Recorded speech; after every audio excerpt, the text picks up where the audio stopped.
Hey everyone, John here. Welcome back to another tutorial. In this tutorial, we're going to take a look at how I used Continuum, Sapphire, Mocha Pro, and for the first time, Silhouette. I've finally included Silhouette into my workflow, and I want to show you how I've used all of these tools to take this shot from looking okay to fantastic using Boris FX's suite of tools. So let's jump in.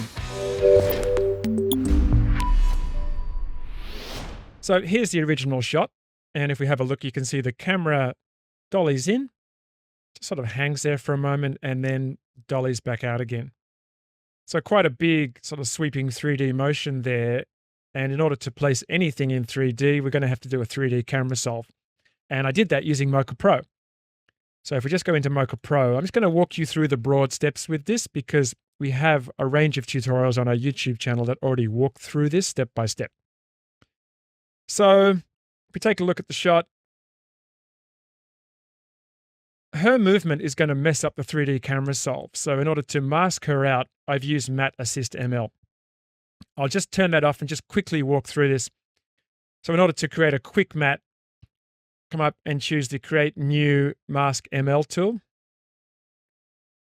Click on the head and click on the body. She's a little trickier because she's holding a guitar. Maybe click on the legs and probably just on the neck of the guitar. Come up and select the Pick tool to create the first spline. It's going to hide those handles. Come down to the Matte tab, turn on Generate Object Matte under Matte Assist ML. And for her, I used a dilation of 10, just to make sure that everything was covered and that we didn't have any movement that would affect the 3D solve. So I'm just going to turn that off and turn this back on. And that's the matte that was generated. So with that matte created, come over to the Camera Solve tab and just making sure that I click this button here to make sure this is used as a mask. So it won't affect the 3D camera solve. And clicking on Solve. And the result that I got, if I just turn on 3D, was this. All of the flowers have been tracked. And the result was pretty good, 1.27, not too bad. Generally, you want to go below 1, but this was good enough. So that did a really good job. So with that done, just saved. I'm not going to save because I've already done that. And just for now, I'm going to just delete my camera. And under the 3D camera data settings, I'm going to click on Create 3D Data. Now, this is going to create a lot of 3D nulls. I could have easily turned those off inside of Mocha Pro and just selected one that I wanted to import. But for now, I'm just going to just grab one that's fairly close to the back here. And I'm going to just lock that. Control L. Select everything. There's a lot of them in here. I'm just going to deselect the footage and the camera and delete. So I only want one. And I need that one in order to be able to place the text in here in a semi-accurate position. And with that selected, if I just hit U, you can see what's been keyframed. We don't need to keyframe this. I'm just going to turn those all off. And I just want to reset these. I want to make these 0. That'll make sure that the text is aligned correctly. So very quickly, what I did, just create some new text. I thought Bloom was quite a good name for this. Maybe it's the name of the artist or name of the new album. I'm just going to quickly scale this up manually like this. And just quickly press Alt Home to bring that back to the middle. Okay, make that 3D.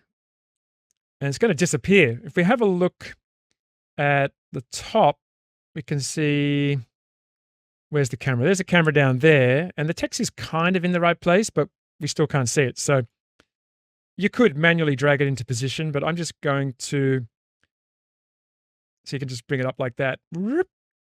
But I'm going to just grab the parent pick whip and shift select that null. And that's going to put it right on that null. So now if I just scale this text up, you can see it's going to be in pretty much the right position. So that's generally how I like to position things in 3D space in After Effects. So with the camera solve done and the text in the correct 3D position, the next stage was to give the text some 3D extrusion and add an environment light and some other lights to help it feel more integrated into the scene. So I'll go into Comp 2 for that. And just a quick note, I've actually broken this down into individual compositions just to make it a little easier to understand the different steps, just to make that a bit clearer. Okay, so here's the text, and you can see it's got an extrusion.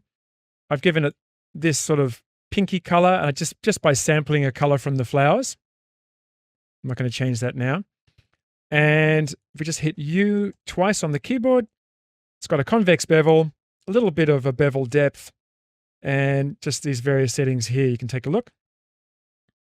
And something that I was able to do in this particular look that I wasn't able to do in previous versions of After Effects was to use the footage as an environment map with an environment light, which is really useful.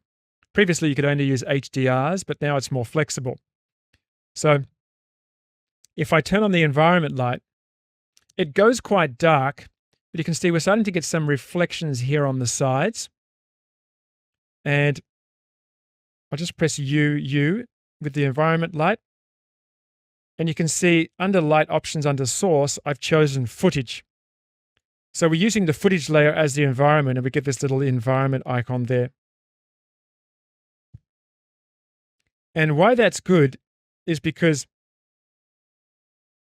not only is it picking up the color of the footage, on which it's overlaid, but it's also picking up some of the movement. We're getting some movement in the sides of the text like that. You can see how that is actual movement there. So I really like that new feature. It's nice to be able to more realistically integrate 3D into 2D shots by using that shot as the environment map. Very nice. But it's quite dark at the back. That's because you can see I've rotated the light. If we take it back to 0, it's a little dark there. And I've just rotated a little bit. If I go too far, we're going to blow out the front a little bit. And I wasn't quite getting the look that I wanted. It's a little blotchy, a little patchy. So I'm just going to undo that. I chose 87 degrees there just to give me a lot of value in the sides of the text, but I've used other lights to light the front of the text. So we've got a parallel light key. Just turn that on. So that's going to light it from the left-hand side, and we've got a parallel light fill, just filling in some of those darker areas on the right-hand side. And let me just solo the footage again. Remember, we've got these two spotlights here. So I wanted to kind of replicate those with After Effects lights by using a parallel light blue spot left and blue spot right. So if we turn those on and turn the text back on,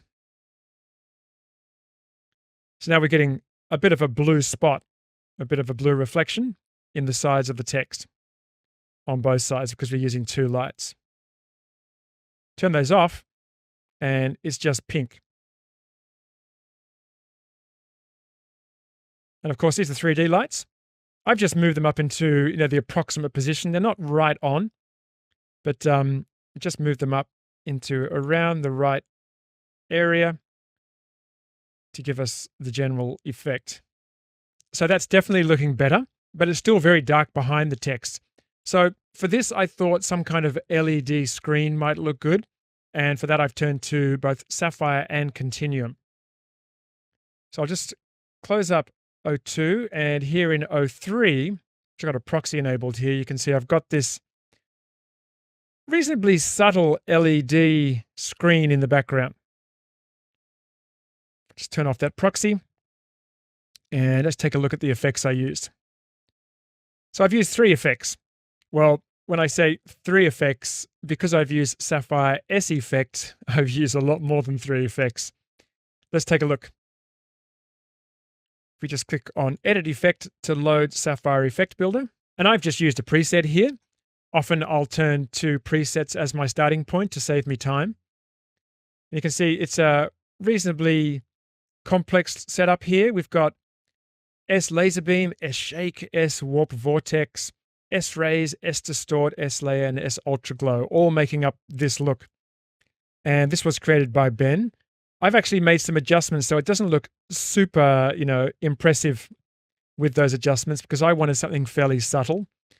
But if we just click on Load S-Effect, open up the preset browser, I've actually made this a favorite. This is the effect here. This is VJ Light Swirls Background.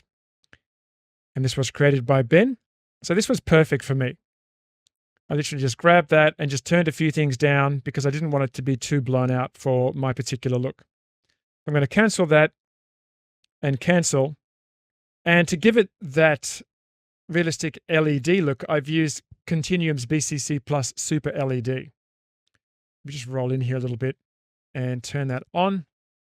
That gives me that video screen look. And you can see it is actually going over the flowers, but we'll fix that up later. And finishing off with a little bit of Sapphire Ultra Glow to give that sort of pinky smoky glow. And I've done this in so many of my looks and in my tutorials. I've turned on the atmosphere setting just to give it that smoky look because, she's in a club or I guess at a concert. I guess there's not too many people smoking these days inside, of course. But maybe this is dry ice, okay? So maybe there's some dry ice.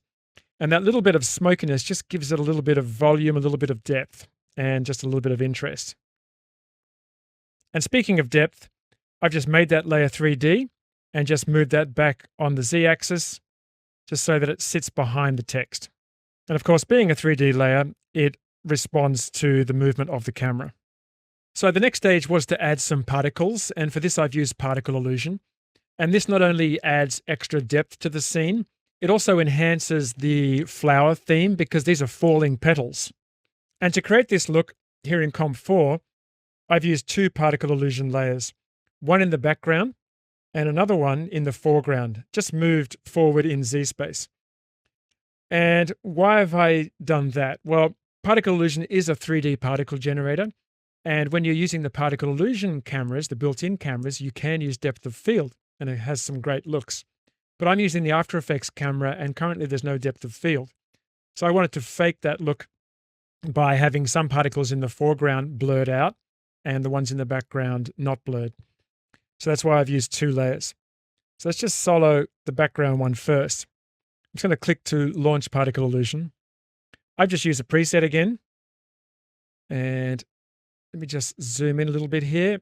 There we go. So you can see my emitter there. If I just drag the time indicator, you can see the emitter's moving because it's the camera that has the motion. So I have Use Comp Camera turned on in After Effects, and that's reflected here inside Particle Illusion. So we've got these beautiful falling petals. For that, I've just used a petal preset. It was Rose Petals 401. You can see it's written here on the node, on the emitter node. And these have a red color, but I've just used a pink gradient just to make it match the pink flowers in the scene. And looking quite natural. You can see there is some motion blur. Let me just cancel that. And here in After Effects, you can see Use Comp Camera is checked. And under Particle Properties, I've set motion blur to use host settings, in this case, After Effects only. And the layers motion blur checkbox is checked. And that gives us these beautiful organic falling petals. Now, the ones in the foreground, there's slightly fewer. Just decrease the number slightly. And to just fake the depth of field, I've used Sapphire's Rack Defocus effect. So with and without, you can see that there. Bit of Sapphire Rack Defocus. And together they add some nice depth and really enhance the theme of flowers and blooming. All right, so obviously the big problem now is that the guitarist is in the background. We need to cut the guitarist out and bring them in front of everything. And in the past, I would have used After Effects' Roto Brush tool with a bit of sort of matte cleanup. And when Boris Effects introduced Matte Assist ML, I started using Matte Assist ML. And recently in Silhouette 2025.5, with the Mask ML, Matte Assist ML, and new Edge Refine ML tools, I've found my new weapon of choice. Let's take a look. What I'll do is I'll I'll walk you through the steps that I took because it's really quick. So we'll do it step by step. So let me just launch Silhouette. This is the After Effects version of Silhouette, of course, but there is a full standalone version as well. Obviously, it's a very seasoned roto app for very precise rotoscoping, and I'm yet to dig into those tools. But I wanted to show you what I was excited about, especially if you've never used Silhouette before, because you can see how easy it is to integrate into your workflow. If I just click on the magnifying glass, I want Mask ML, so I'm going to click and drag that in. Make sure it's connected. All right. And all I do is come over and make a selection. So I'm going to click on her head, click on her body, just click around until I've got a pretty good selection. Very similar to the Matte Assist ML selection process that we saw before. So that's my first keyframe. Now I could just drop a Matte Assist ML node in straight away, but I might just give it a little bit more to work with. So I'll come to the middle and just create a keyframe in this general area and maybe come to the end and just add one in here. Just like that. Okay, so now I'm going to do a search for Matte Assist ML. And there it is there. Click and drag and drop that on. And I'm going to connect Mask ML to Matte Assist ML. And down here under reference frames, I'm going to change that from frame to keyframes because we're going to use the keyframes from Mask ML. And we'll just take a look at that. You can see it's done a pretty great job. If there was any areas where I felt that I needed to fill it in, if there were some holes, it's looking pretty good. All I would have to do is come back to my Mask ML node and create a new keyframe there, just like we did for these keyframes. Now, what I'm really excited about is Refine Matte ML because the hair is looking okay, but it's a bit crunchy. So let's do a search for Refine Matte Refine ML. I'm even still getting used to the name. And drop that in.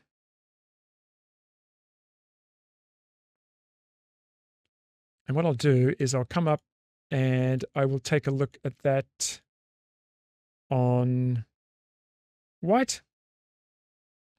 I might want to just bring in the edges a little bit so I can adjust that, just shrink that, say by -2. And just add a little bit of blur so I can make some minor adjustments to it.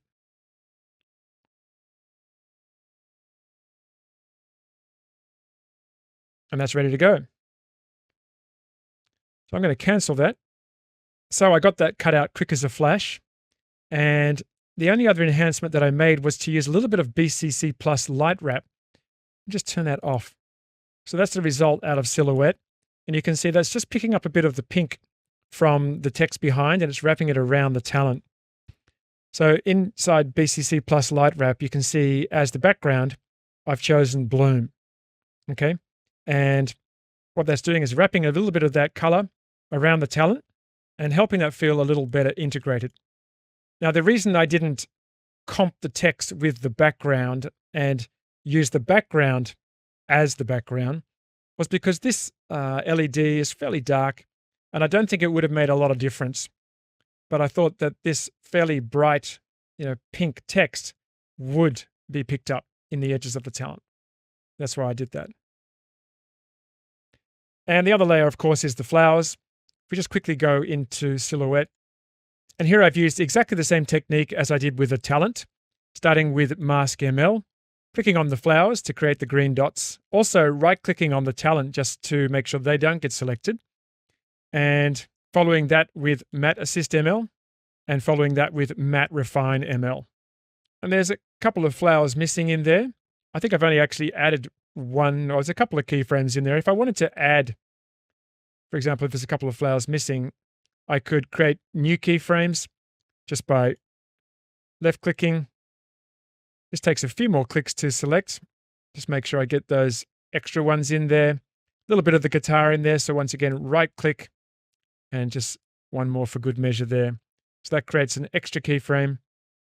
And because that's linked into the Matte Assist by choosing keyframes for reference frames, that gets picked up. And then the Matte Refine will refine that even further. We've got a bit more of that flower, but it's not 100%, but it's pretty close. And I also tried like luma matting and other different techniques for this, and this was the best result for me. Okay, so I'm just going to close that up.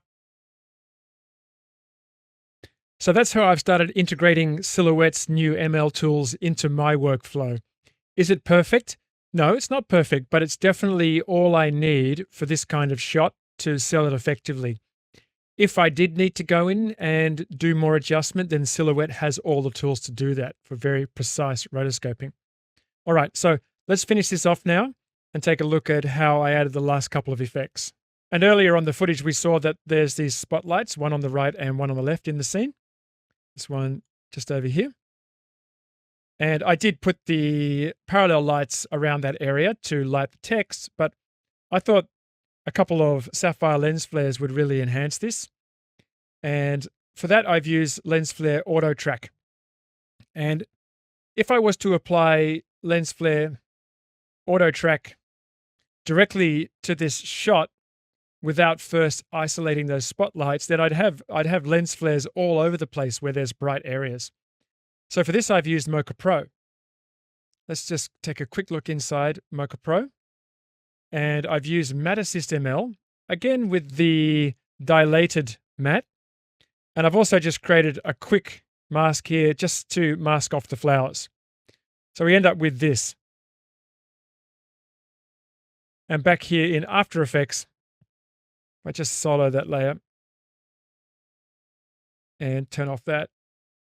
You can see I've created a matte. So now all we have is the spotlights in the scene. So that allows Lens Flare Auto Track to do its job. So if I just turn that on, there we go. I've got this set to flare only. Let me just turn off the checkerboard. And you see they're much nicer, right? We've got these beautiful detailed lens flares. And they're not 3D, but because they're auto tracking those bright spotlights, they feel like they're 3D. They're moving as if they're part of the scene. But of course, I can put them on top of everything so they can sit up above everything. And they also have occlusion. And for occlusion, I've set the text as the occlusion layer. So even though the lens flare is above the text in the layer stacking order, because it's being used as the occlusion layer, we get this kind of look. As it moves over the lens flare, it occludes it. And when it moves away from it, it reveals the lens flare. Really nice. Now, the only other thing I've done in here is to use the soft focus effect from Sapphire, S soft focus, and a bit of S ultra glow. Let me just turn those both off. So that's without. It's looking a little bit flat. But first of all, a bit of soft focus to add a bit of a blooming effect. And that also brightens up the shot. You can see if I twirl that open, that I've increased the brightness and just actually crushed the blacks a little bit by adjusting the offset darks. So it's given us a bit more contrast. So a touch of soft focus and a bit of extra blooming using S Ultra Glow. And that gives it a really nice sort of soft, dreamy look, especially on these foreground flowers. And the only other thing that I think this needed was the text to me looked a little bit clean. So I wanted to borrow a little bit of grain from the shot and add that to the text and also put it slightly out of focus. And in order to be able to apply the effects to the text, in this case, I've pre-composed the text. So I've put all the lights, the text, a duplicate of the camera and the footage for the environment map into that comp, and that allows me in this comp to apply effects to it. So I've used Sapphire Rack Defocus to give it a little bit of a out of focus look, bit of depth of field there, and BCC's Match Grain Effect, just to add the grain. And in order to get the grain to match the footage, I've chosen for my sample controls, sample layer, footage. And here's the final look again.